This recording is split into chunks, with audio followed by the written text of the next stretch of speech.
வணக்கம். நான் டாக்டர் கோபாலகிருஷ்ணன். டிரான்ஸ்டன், அதாவது டிரான்ஸ்பிளான்ட் அத்தாரிட்டி தமிழ்நாடு உறுப்பு மாற்று ஆணையத்தினுடைய உறுப்பினர் செயலர். உங்கள் எல்லாருக்கும் தெரியும், சமீப காலத்தில் உறுப்பு செயலிழப்பு, அதாவது ஆர்கன் ஃபெயிலியர் ரொம்ப ஜாஸ்தியாகிட்டே வருது, ரொம்ப அதிகமாகிட்டே வருது. ஆங்கிலத்தில் அது வந்து எக்ஸ்பொனன்ஷியல் இன்க்ரீஸ்ன்னு சொல்லுவோம், மிக அதிக அளவில்.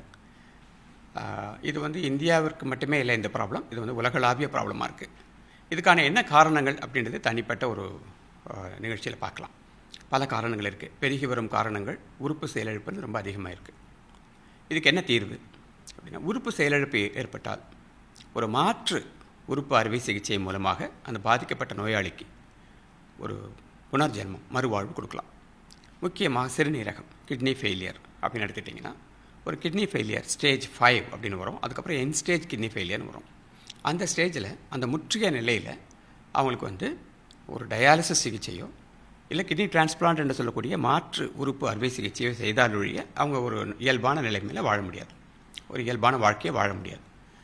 டயாலிசிஸில் 2 விதங்கள் இருக்குது. ஒன்று வந்து ஹீமோ டயாலிசிஸ் என்று சொல்லக்கூடிய ரத்தம் சுத்திகரிப்பு டயாலிசிஸ். இன்னொன்று நம்ம வீட்டிலேயே பண்ணிக்கக்கூடிய வசதி இருக்கிற ஒரு சிஏபிடி அப்படின்னு சொல்லக்கூடிய பெரிட்டோனியல் டயாலிசிஸ் ஒன்று இருக்குது. ஆனால் என்னதான் டயாலிசிஸ் சிகிச்சை கொடுத்தா கூட ஒரு மாற்று சிறுநீரக அறுவை சிகிச்சை செய்யக்கூடிய அந்த ஒரு மகத்துவம் இதில் கிடையாது. ஸோ அல்டிமேட் ட்ரீட்மெண்ட்னு பார்த்தீங்கன்னா டிரான்ஸ்பிளான்ட் தான். ஸோ டிரான்ஸ்பிளான்ட்டுக்கு உறுப்பு வேணும். நான் வந்து கிட்னி ஃபெயிலியரை பற்றி பேசுகிறேன். கிட்னி எங்கேருந்து வரும்?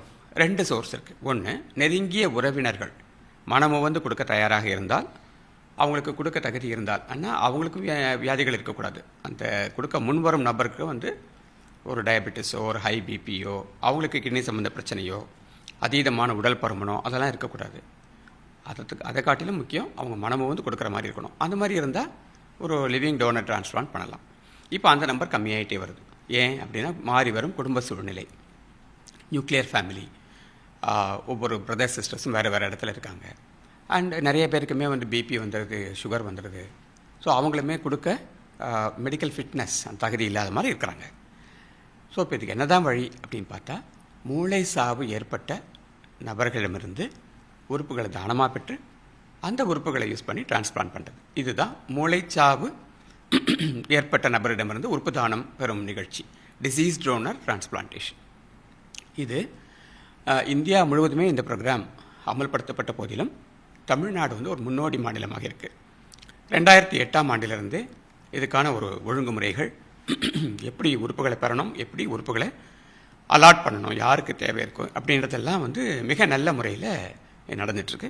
2016ஆம் ஆண்டு இந்த டிரான்ஸ்டன் என்று சொல்லக்கூடிய இந்த ஒரு பாடி ஒரு சொசைட்டியாக உருவாக்கப்பட்டது. இப்போது ஒவ்வொரு ஆண்டுமே வந்து இந்த டிரான்ஸ்டனுடைய பர்ஃபார்மன்ஸ் அதிகமாகிட்டே வருது. இப்போ சமீப காலத்தில் தமிழக அரசாங்கம் எடுத்த சில முக்கியமான முன்னெடுப்புகளால் சென்ற ஆண்டை காட்டிலும் 30% அதிகமாக இந்த உறுப்புகளை தானமாக பெறும் நிகழ்வு நடந்திருக்கு. இந்த ஆண்டு 2024ஆம் ஆண்டு நேற்று வரைக்கும் 259 கொடையாளிகள் தங்களுடைய உறுப்புகளை தானமாக கொடுத்துருக்காங்க. ஸோ ஓராண்டு நிறைவு அடைவதற்கு முன்பாகவே இந்த 259 அப்படின்ற நம்பர் வந்து இதுவரையும் ஒரு குறிப்பிட்ட மாநிலத்தில் ஓராண்டில் நிகழ்ந்த மிக அதிகபட்சமான உறுப்பு கொடை இந்திய அளவில். இது எப்படி சாத்தியமாச்சு, எப்படி கடந்த ஆண்டுகளை காட்டிலும் இங்கே அதிகமாச்சு அப்படின்னு கேட்டிங்கன்னா, 2-3 விஷயங்கள். அரசாங்கம் வந்து சென்ற ஆண்டு 2023ஆம் ஆண்டு ஒரு முக்கியமான ஜிஓ, ஒரு அரசாணையை வெளியிட்டாங்க. இந்த உடல் உறுப்பு தானம் செய்த ஒரு அந்த நபருக்கு அவங்களுடைய இல்லங்களுக்கே சென்று மாவட்ட ஆட்சித்தலைவரோ இல்லாட்டி அதற்கு இணையான அதிகாரிகளோ சென்று அரசு சார்பில் மரியாதை செய்கிறதாக ஒரு வெரி இன்னோவேட்டிவ் ஒரு ஜீவோ இருந்தது. அதுக்கு முன்னாடியே பல மருத்துவமனைகளில் ஹானர் வாக் என்று சொல்லக்கூடிய இறுதி மரியாதை, உறுப்புகளை தானமாக பெற்ற பிறகு இருபுறமும் பெருமளவில் நின்று ஒரு மோட்டரைஸ்டு வெஹிக்கிளில் ஒரு செரிமோனியல் ப்ரொசஷன். இது வந்து முதல்ல சென்னை மருத்துவக் கல்லூரி, ராஜீவ்காந்தி அரசு பொது மருத்துவமனையில் தான் நிகழ்ந்தது. இப்போது எல்லா மருத்துவமனையிலும் நடக்குது. இதையும் தாண்டி பொதுமக்களுக்கு இதை பற்றிய ஒரு விழிப்புணர்வு இந்த டிரான்ஸ்டன் மூலமாகவும் இதர ஆர்கனைசேஷன் மூலமாகவும் மிக பெரிய அளவில் பரவி போயிட்டுருக்கு. இப்போது 2020 4ஆம் ஆண்டு 259 உறுப்பு கொடையாளிகளிடமிருந்து எத்தனை உறுப்புகள் பெற்றிருக்கோன்னு பார்த்தீங்கன்னா, மேஜர் ஆர்கன்ஸ், அதாவது சிறுநீரகங்கள், கல்லீரல், நுரையீரல், இருதயம், இப்படிப்பட்ட மேஜர் ஆர்கன்ஸ் மட்டுமே 828 இதுவரை தானமாக பெற்று பல தேவைப்படும் நோயாளிகளுக்கு பொருத்தப்பட்டிருக்கிறது.